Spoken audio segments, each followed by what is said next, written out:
administrations, and they stole it through force. This constituted one of the largest thefts of American property in the history of our country. Considered the largest theft of property in the history of our country. Massive oil infrastructure was taken like we were babies, so we didn't do anything about it. I would have done something about it. America will never allow foreign powers to rob our people or drive us back into and out of our own hemisphere. That's what they did. Furthermore, under the now deposed dictator Maduro, Venezuela was increasingly hosting foreign adversaries in our region and acquiring menacing offensive weapons that could threaten U.S. interests and lives. And they used those weapons last night. Potentially in league with the cartels operating along our border. All of these actions were in gross violation of the core principles of American foreign policy, dating back more than 2 centuries, and not anymore. All the way back, it dated to the Monroe Doctrines. And the Monroe Doctrine is a big deal, but we've superseded it by a lot, by a real lot. They now call it the Monroe Document. I don't know. It's Monroe Doctrine.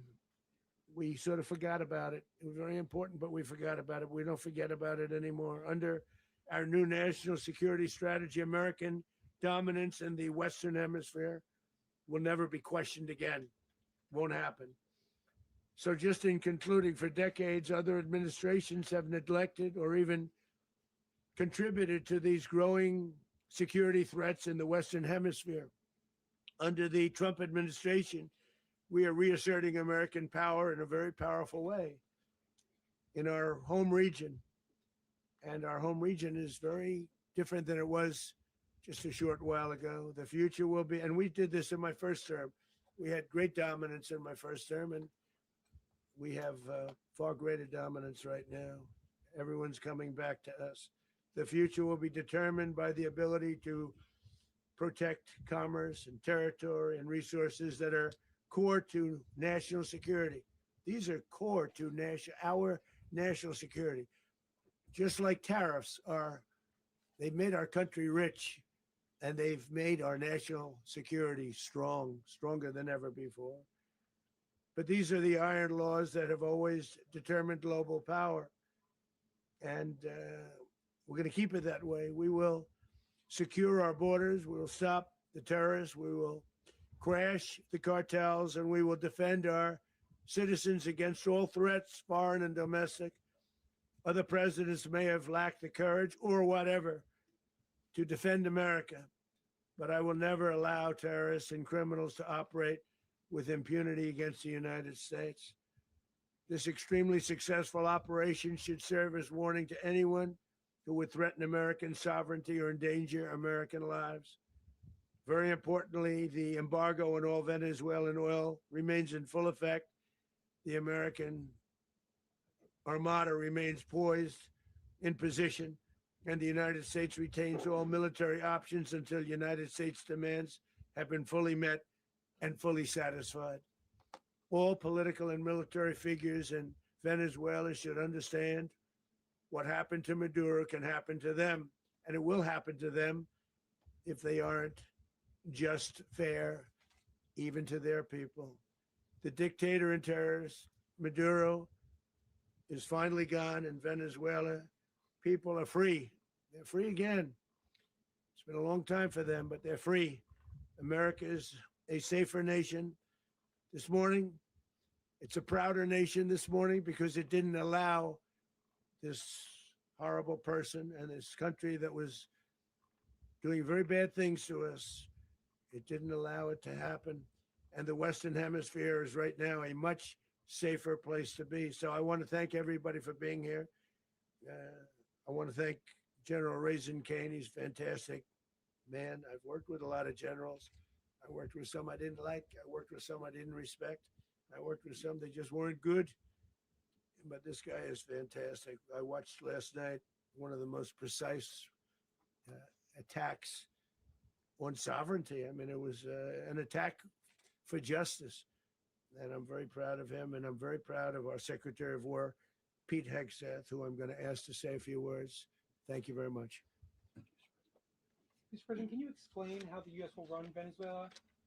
Well, thank you, Mr. President.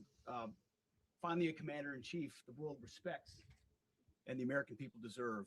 And as the president said, words can barely capture the bravery and the power and the precision of this historic operation. A massive joint military and law enforcement raid flawlessly executed by the greatest Americans our country has to offer. American warriors are second to none, the best in the world and the best of our country. What all of us witnessed last night was sheer guts and grit, gallantry, and glory of the American warrior. I'm simply humbled by such men. And I tip my hat to our chairman, Dan Raisin Kane, and all those Americans who stood watch last night. Our warriors are the elite of America. And again, President Trump has your back. No other country on planet Earth, and it's not even close, could pull this kind of operation off. And no other president has ever shown this kind of leadership, courage, and resolve, the most powerful combination the world has ever seen. As the president said, our adversaries remain on notice. America can project our will anywhere, anytime. The coordination, the stealth, the lethality, the precision, the very long arm of American justice, all on full display in the middle of the night. Nicolas Maduro had his chance, just like Iran had their chance, until they didn't and until he didn't. He effed around and he found out.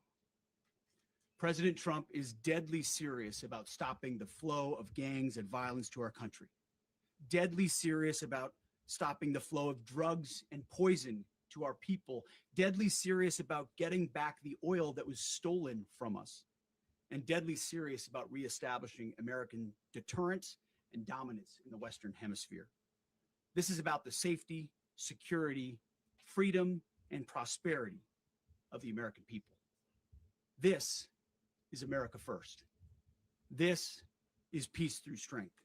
And the United States War Department is proud to help deliver it. Welcome to 2026. And under President Trump, America is back. I'd like to welcome now our chairman, Chairman Raisin Kane, to give a few more details about the operation. Mr. Chairman. Thank you, Mr. Secretary. Thank you, Mr. President, and good morning. Last night, on the order of the President of the United States and in support of a request from the Department of Justice, as the President said, the United States military conducted an apprehension mission in Caracas, Venezuela, to bring to justice two indicted persons, Nicolas and Cecilia Maduro. This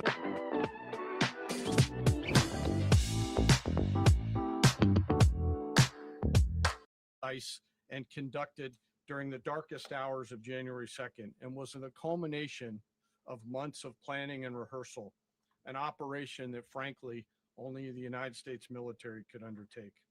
What I'd like to do this morning is talk to you through some of the preparation and the details without compromising any of our tactics, techniques, and procedures.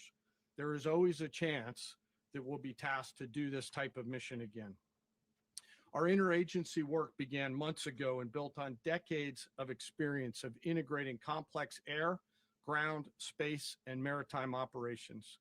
While the past 2 decades have honed the skills of our special operations forces, this particular mission required every component of our joint force, with soldiers, sailors, airmen, Marines, and Guardians working in unison with our intelligence agency partners and law enforcement teammates in an unprecedented operation. We leveraged our unmatched intelligence capabilities and our years of experience in hunting terrorists, and we could not have done this mission without the incredible work by various intelligence agencies, including the CIA, NSA, and NGA. We watched, we waited, we prepared, we remained patient and professional. This mission was meticulously planned, drawing lessons from decades of missions over the last many years, many missions over these last many years. This was an audacious operation that only the United States could do. It required the utmost of precision and integration within our joint force. And the word integration does not explain the sheer complexity of such a mission. An extraction so precise, it involved more than 150 aircraft launching across the Western Hemisphere in close coordination, all coming together in time and place to layer effects for a single purpose: to get an interdiction force into downtown Caracas while maintaining the element of tactical surprise. Failure of one component of this well-oiled machine would have endangered the entire mission, and failure is never an option for America's joint force. Those in the air over Caracas last night were willing to give their lives for those on the ground and in the helicopters. Let me talk a little bit about the preparation. After months of work by our intelligence teammates to find Maduro and understand how he moved, where he lived, where he traveled, what he ate, what he wore, what were his pets, in early December, our force was set pending a series of aligned events. Key was choosing the right day to minimize the potential for civilian harm and maximize the element of surprise and minimize the harm to the indicted personnel. So as the president said, they could be brought to justice. And as the president said earlier today, weather in Venezuela is always a factor this time of the year. And over the weeks through Christmas and New Year's, the men and women of the United States military sat ready, patiently waiting for the right triggers to be met and the president to order us into action. Last night, the weather broke just enough, clearing a path that only the most skilled aviators in the world could maneuver through. Ocean, mountain, low cloud ceilings. But when tasked with a mission, this organization does not quit. At 10:46 p.m. Eastern time last night, the president ordered the United States military to move forward with this mission. He said to us, and we appreciate it, Mr. President, good luck and Godspeed. And those words were transmitted to the entire joint force. Over the course of the night, aircraft began launching from 20 different bases on land and sea across the Western Hemisphere. In total, more than 150 aircraft, bombers, fighters, intelligence, reconnaissance, surveillance, rotary wing were in the air last night. Thousands and thousands of hours of experience were airborne. Our youngest crew member was 20, and our oldest crew member was 49. And there's simply no match for American military might. As the night began, the helicopters took off with the extraction force, which included law enforcement officers, and began their flight into Venezuela at 100 feet above the water. As they approached Venezuelan shores, the United States began layering different effects provided by Spacecom, Cybercom, and other members of the interagency to create a pathway. Overhead, those forces were protected by aircraft from the United States Marines, the United States Navy, the United States Air Force, and the Air National Guard. The force included F-22s, F-35s, F-18s, EA-18s, E-2s, B-1 bombers, and other support aircraft, as well as numerous remotely piloted drones. As the force began to approach Caracas, the Joint Air Component began dismantling and disabling the air defense systems in Venezuela, employing weapons to ensure the safe passage of the helicopters into the target area. The goal of our air component was, and always will be to protect the helicopters and the ground force and get them to the target and get them home. As the force crossed the last point of high terrain where they'd been hiding in the clutter, we assessed that we had maintained totally the element of surprise. As the helicopter force ingressed towards the objective at low level, we arrived at Maduro's compound at 1:01 a.m. Eastern Standard Time, or 2:01 a.m. Caracas local time, and the apprehension force descended into Maduro's compound and moved with speed, precision, and discipline towards their objective, and isolated the area to ensure the safety and security of the ground force while apprehending the indicted persons. On arrival into the target area, the helicopters came under fire, and they replied with that fire with overwhelming force in self-defense. One of our aircraft was hit, but remained flyable. And as the president said earlier today, all of our aircraft came home, and that aircraft remained flyable during the rest of the mission. As the operation unfolded at the compound, our air and ground intelligence teams provided real-time updates to the ground force, ensuring those forces could safely navigate the complex environment without unnecessary risk. The force remained protected by overhead tactical aviation. Maduro and his wife, both indicted, gave up and were taken into custody by the Department of Justice, assisted by our incredible U.S. military with professionalism and precision, with no loss of U.S. life. After securing the indicted persons, the force began to prep for departure. Helicopters were called in to exfiltrate the extraction force, while fighter aircraft and remotely piloted aircraft provided overhead coverage and suppressive fire. There were multiple self-defense engagements as the force began to withdraw out of Venezuela. The force successfully exfiltrated and returned to their afloat launch bases, and the force was over the water at 3:29 a.m. Eastern Standard Time with indicted persons on board. And both Maduro and his wife were embarked aboard the USS Iwo Jima. In closing, what we've witnessed today is a powerful demonstration of America's joint force. We think, we develop, we train, we rehearse, we debrief, we rehearse again and again, not to get it right, but to ensure that we cannot get it wrong.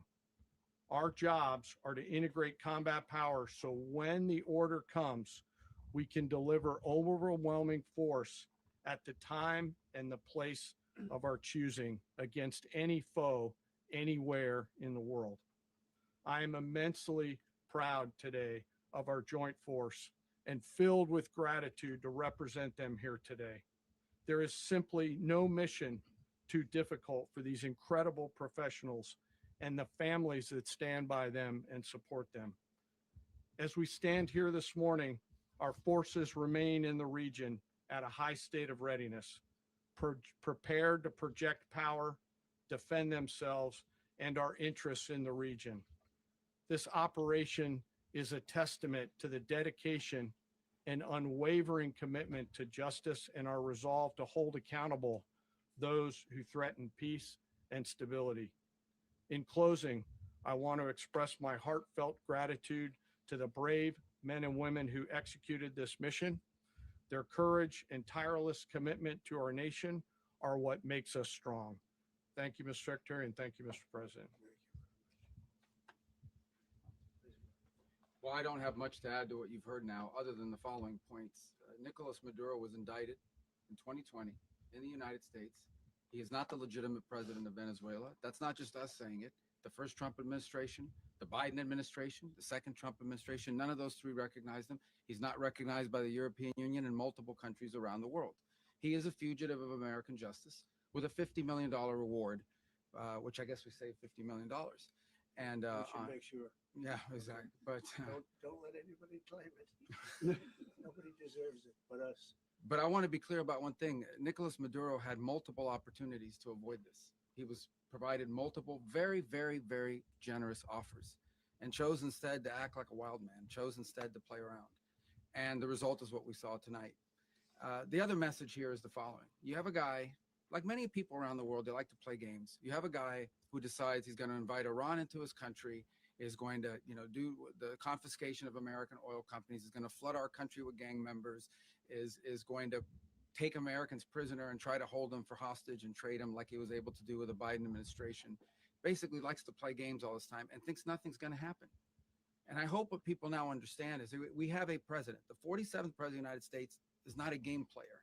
When he tells you that he's going to do something, when tells you he's going to address a problem, he means it. He actions it.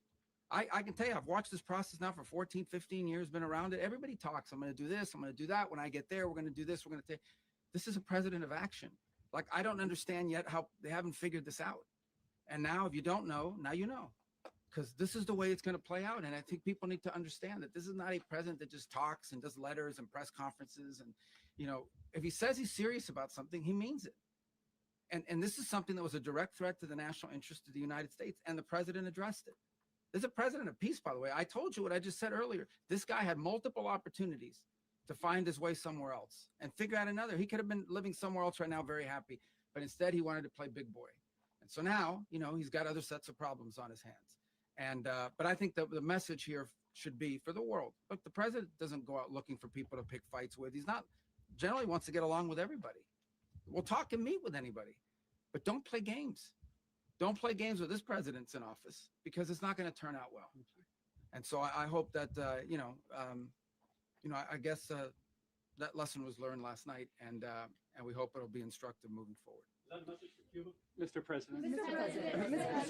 Mr. President. You said that the U.S. is going to run Venezuela.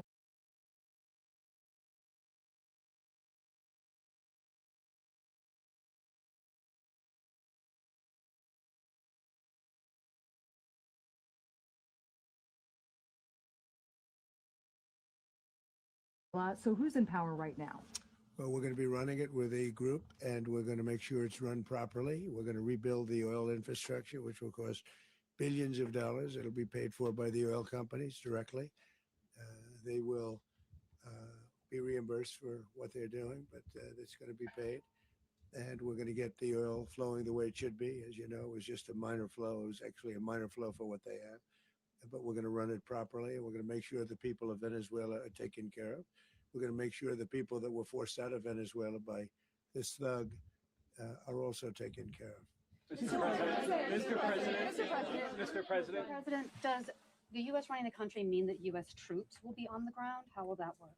Well, you know, they always say boots on the ground. Oh, so we're not afraid of boots on the ground if we have to have. We had boots on the ground last night at a very high level, actually. We're not afraid of it. We don't mind saying it. But we're going to make sure that that country is run properly. We're not doing this in vain. This is a very dangerous attack. This is an attack that could have gone very, very badly. Could have gone very badly. We could have lost a lot of people last night. We could have lost a lot of dignity. We could have lost a lot of equipment. The equipment is less important, but we could have lost a lot. And we're going to make sure that this is proper. We're there now. We're ready to go again if we have to. We're going to run the country right. It's going to be run very judiciously, very fairly. It's going to make a lot of money. We're going to give money to the people. We're going to reimburse people that were taken advantage of. We're going to take care of everybody.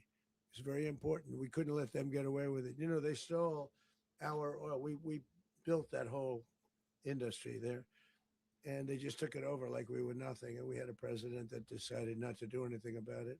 So we did something about it. We're late, but we did something about it. Yeah, please. Mr. President, can you explain the exact mechanism by which you're going to run the country? Are you going to designate a U.S. official to coordinate? It's all being done right now. We're designating people. We're talking to people. We're designating various people, and we're going to let you know who those people are. Mr. President. What's the group you mentioned that would run Venezuela? Well, it's largely going to be for a period of time the people that are standing right behind me.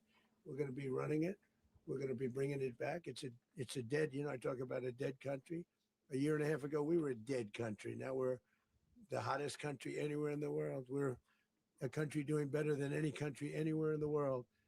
And it required leadership. Venezuela has a lot of bad people in there, a lot of bad people that shouldn't be leading. We're not going to take a chance that one of those people take over for Maduro. So you can look at, and others, we have fantastic people, including people in the military. So we're going to have a group of people running it until such time as it can be put back on track, make a lot of money for the people, and give people a great way of life, and also reimbursement for people in our country that were forced out.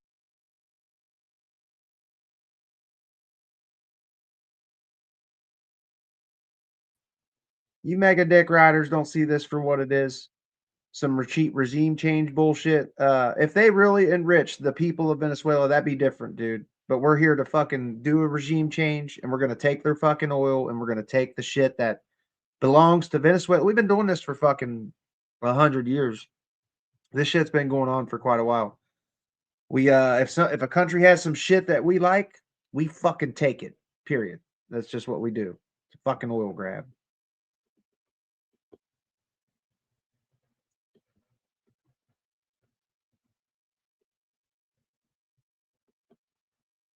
I mean, he just openly said it in this fucking speech that it was about fucking oil.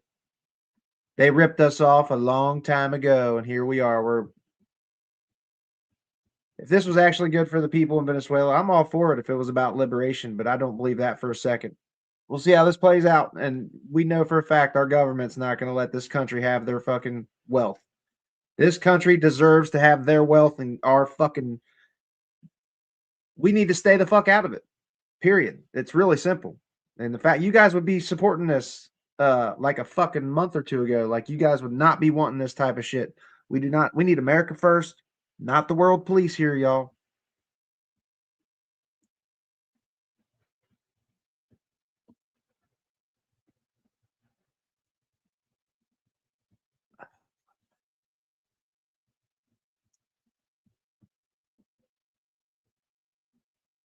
Fucking A. Yeah, I gotta fucking nap out. So I'll probably be MIA. Out of Venezuela. Rubio would be.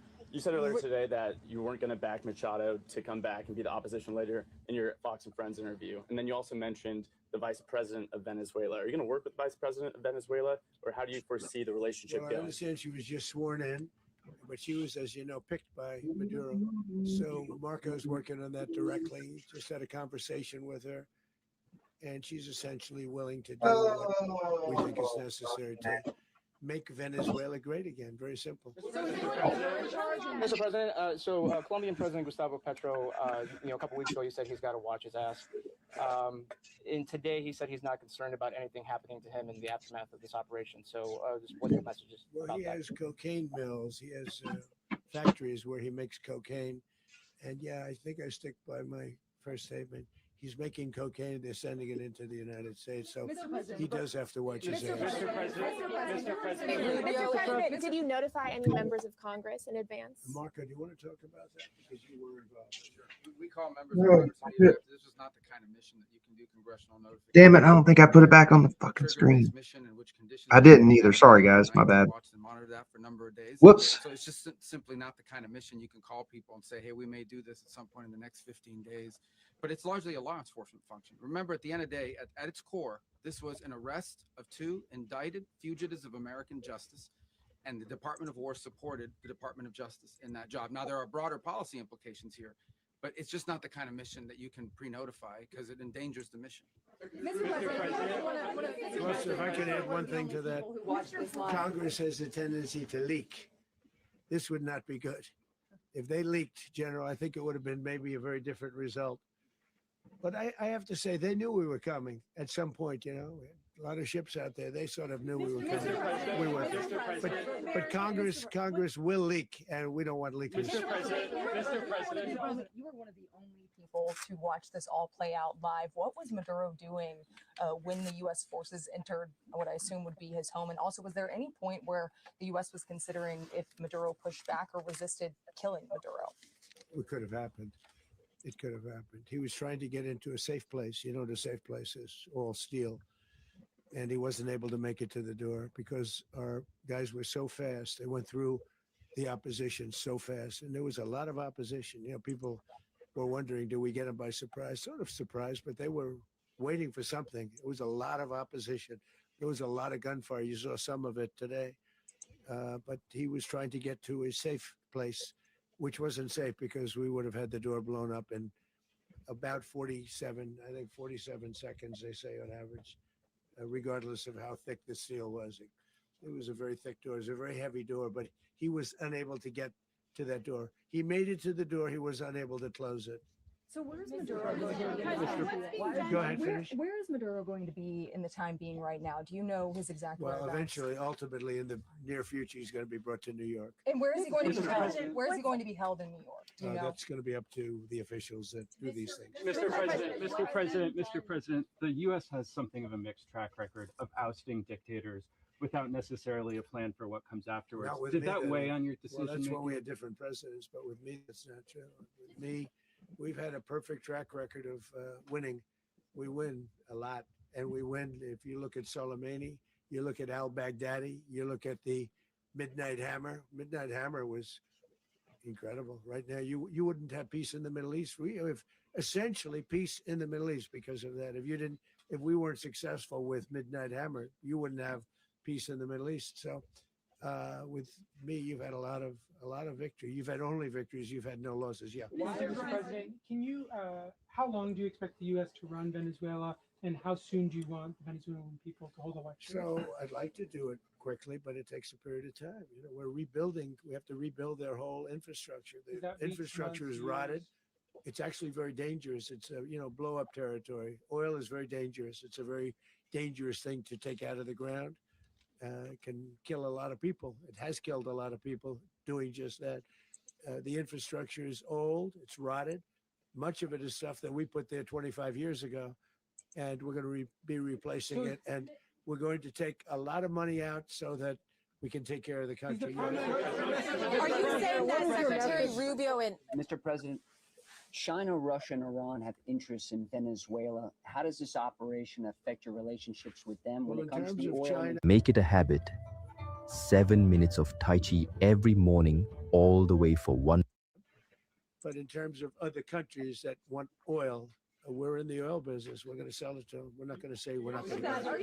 In other words, we'll be selling oil, probably in much larger doses because they couldn't produce very much because their infrastructure was so bad. So we'll be selling large amounts of oil to other countries, many of whom are using it now, but I would say many more will come. Are you saying that, Mr. President, are you saying that? Oh, Mr. President, thank you. What is your message to the people of Venezuela today? Of course, the civilian population specifically, they have a lot of questions. What is your message to the people of That Venezuela? you're going to have peace, justice. You're going to have some of the riches that you should have had for a long period of time. It was stolen from you. But you're going to have peace and you're going to have safety. You're going to have justice. You're going to have a country. You're going to have a real country. You're going to have potentially a great country. Yeah, it was, Luke. If you go back 20 years, maybe even a little longer ago, that was a great country. And they destroyed it. Remember, I said that if we lose this election, the United States will be Venezuela on steroids. That's what would have happened. Had we lost the election, the 2024 election, we suffered so badly. When you look at the border from 2020, what they did, what Joe Biden administration did to our country should never be forgotten. I agree with If we Spartacus had to here, go man. for I like another that. year of that, we wouldn't have. We would. I think that exactly shit's where unnecessary, man. Venezuela was. It's all look on In him. terms, I used to say, if they win, we're going to be Venezuela on steroids, and that's what would have happened. President, thank you. Are you saying that Secretary Hegseth and Rubio are going to be running Venezuela, and will you be sending in U.S. military They're going to troops be to a team provide? that's working with the people of Venezuela to make sure that we have Venezuela right. Because for us to just leave, who's going to take over? I mean, there is nobody to take over. You have a vice president who's been appointed by Maduro, and right now she's the vice president, and she's, I guess, the president. She was sworn in as president just a little while ago. She had a long conversation with Marco, and she said, "We'll do whatever you need." I think she was quite gracious, but she really doesn't have a choice. We're going to have this done right. We're not going to just do this with Maduro, then leave like everybody else, leave and say, let it go to hell. If we just left, it has zero chance of ever coming back. We'll run it properly. We'll run it professionally. We'll have the greatest oil companies in the world going and invest billions and billions of dollars and take out money, use that money in Venezuela.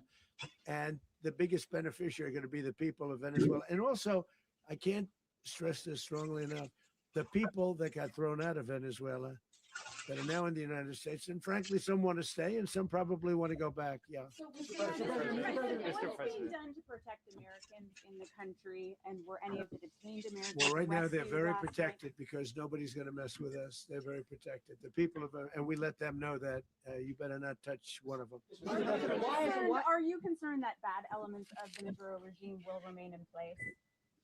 Well, we know who they are. We're on them, and they're acting much differently now than they would have acted 2 days ago. And what do you Okay, say wait, about- behind you, please. Mr. President, why is running a country in South America America first? Well, I think it is because we want to surround ourselves with good neighbors. We want to surround ourselves with stability. We want to surround ourselves with energy. We have tremendous energy in that country. It's very important that we protect it. We need that for ourselves. We need that for the world. And we want to make sure we can protect it. Yes, sir. Please go ahead. Yeah, is your message here for Cuba and Diaz-Canel? Well, Cuba is an interesting case. Cuba is, not doing very well right now. That system has not been a very good one for Cuba. The people there have suffered for many, many years. And I think Cuba is going to be something we'll end up talking about because Cuba is a failing nation right now, very badly failing nation. And we want to help the people. It's very similar in the sense that we want to help the people in Cuba, but we want to also help the people that were forced out of Cuba and living in this country. Do you want to say something about that, Marco, please? Well, I mean, I just gave you a statement a few minutes ago about, when the president speaks, you should take him seriously. So suffice it to say, Cuba is a disaster. It's run by incompetent, senile men, and in some cases, not senile, but incompetent nonetheless. It has no economy. It's in total collapse. And by the way, they were, all of the guards that helped protect Maduro, this is well known, their whole spy agency, all that were full of Cubans. I mean, it's amazing. This poor island took over Venezuela in some cases. One of the biggest problems that Venezuelans have is they have to declare independence from Cuba. They tried to basically colonize it from a security standpoint. So, yeah, look, if I lived in Havana and I was in the government, I'd be concerned, at least a little bit. Cutting off the oil flow to Cuba from Venezuela? Well, the president already announced a week ago that anything that's sanctioned oil, it's not going to be allowed to get there. So that's an The answer is yes. Mr. President. Yes. Is the U.S. aware of the location of opposition leader Machado, and have you been in contact with her? No, we haven't. No, we haven't.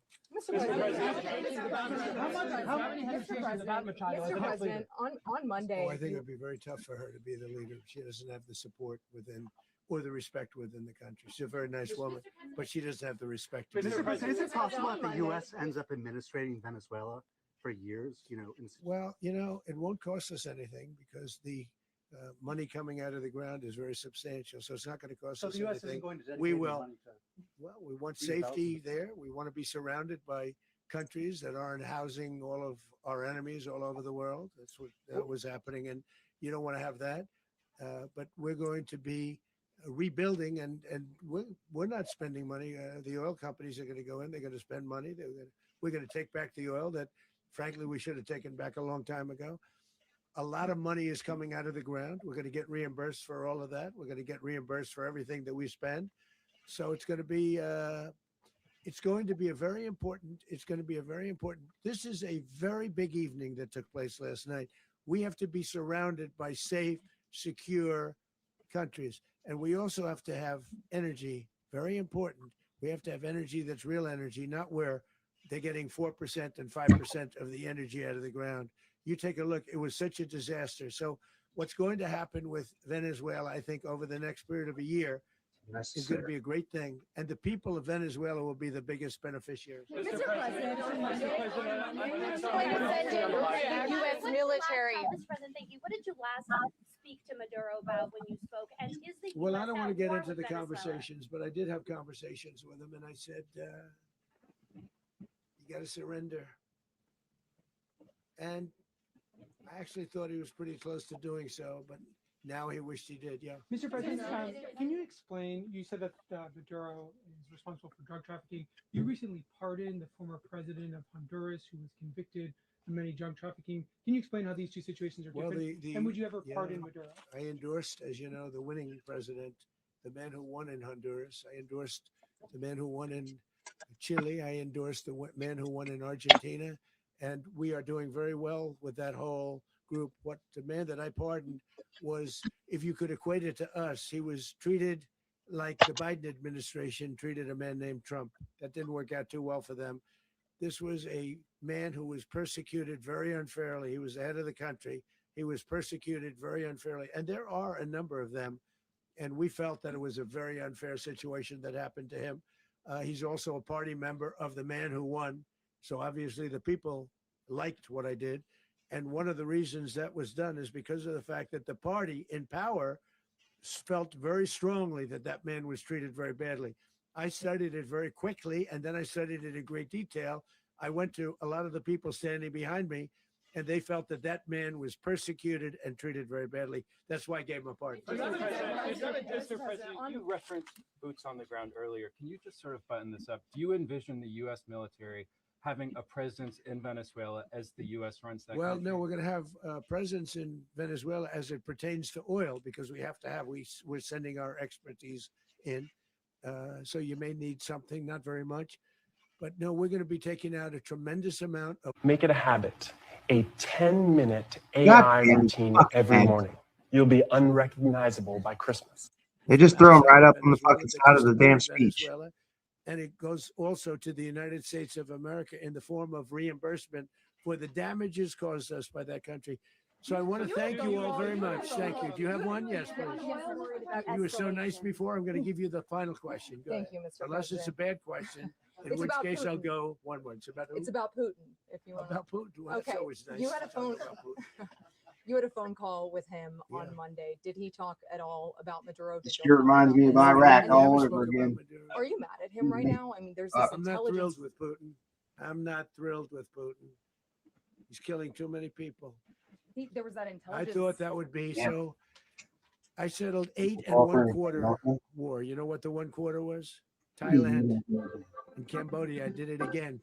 They broke out, and I did it in about 5 hours, and I settled it. I'm giving myself 1/4, so I'm up to now 8 and 1/4. In other words, I settled the war, but then they broke out. They had a pretty bad breakout over the last 4 days. I got them to go back to peace, so I only give 1/4. I thought the easiest one would be.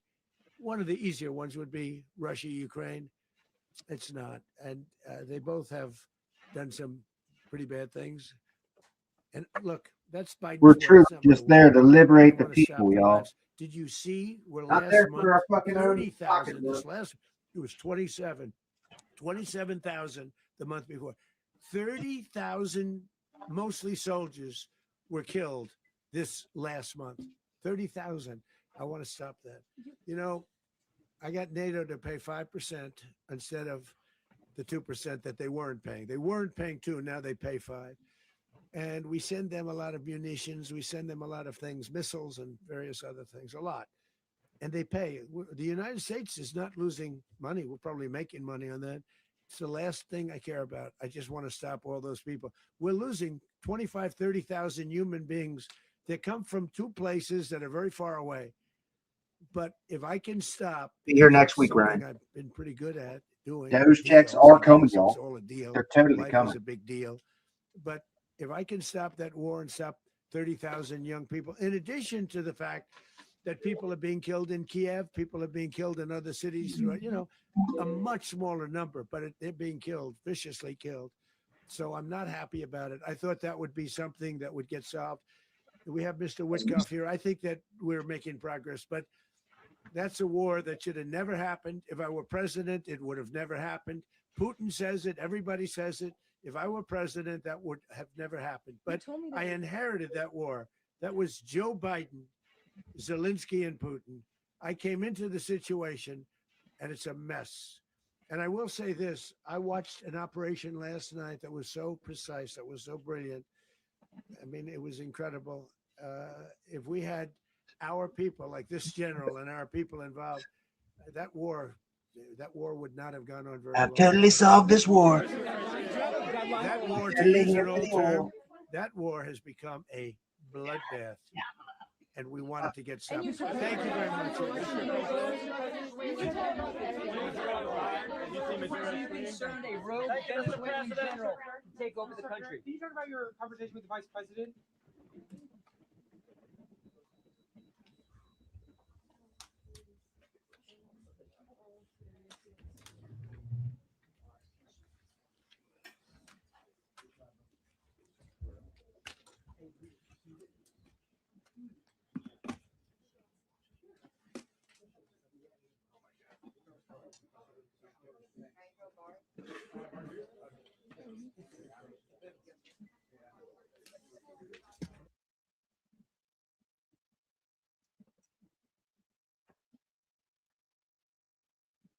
Amen.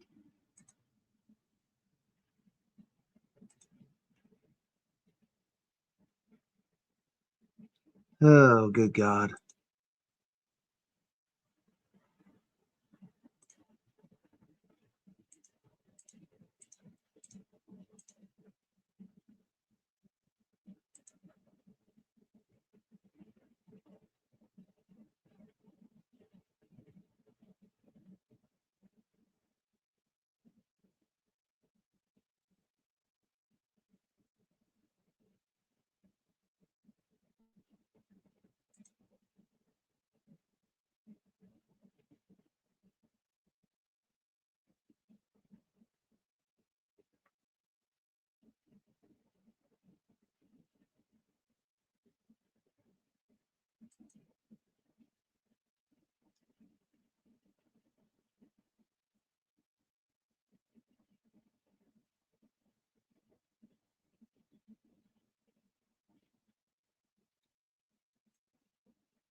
Yeah, that's it for me though. I got to get a couple hours of sleep before I go to work. I'll probably I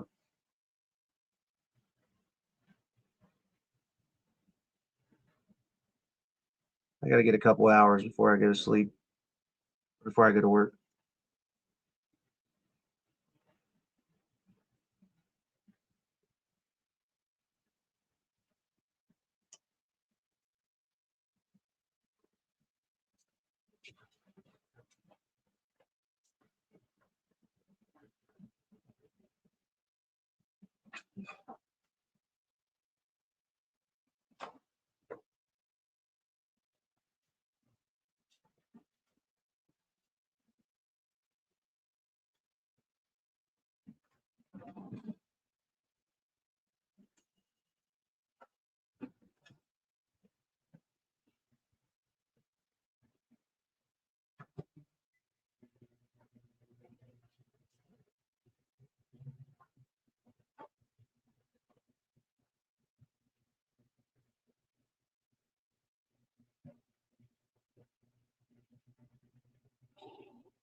No, I'm not going back to any media. I got to sleep for a couple hours before I go to work. Appreciate everybody.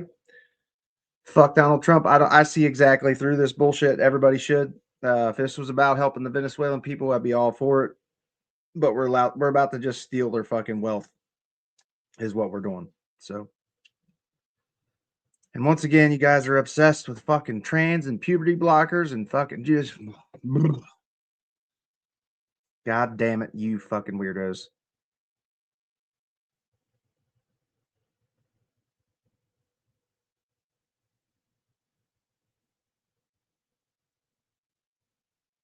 Yeah, I'll see you guys in one of my work breaks tonight, or the fucking oil and shit in their fucking. In fact, you got to ask that question. It's fucking stupid. It's fucking stupid. But yeah, much love, everybody. No, I'm like I said, if it helps the people, I'm all for it. But if it's just like some Iraq shit, which is what it looks a lot like, fellas, I don't support it. Yeah, much love, everybody. Fuck Donald Trump. He's a piece of shit. And much love to everybody in here. And any mega, baby Jesus loves you. Remember that. Baby Jesus truly loves y'all. Okay? Remember to respect baby Jesus.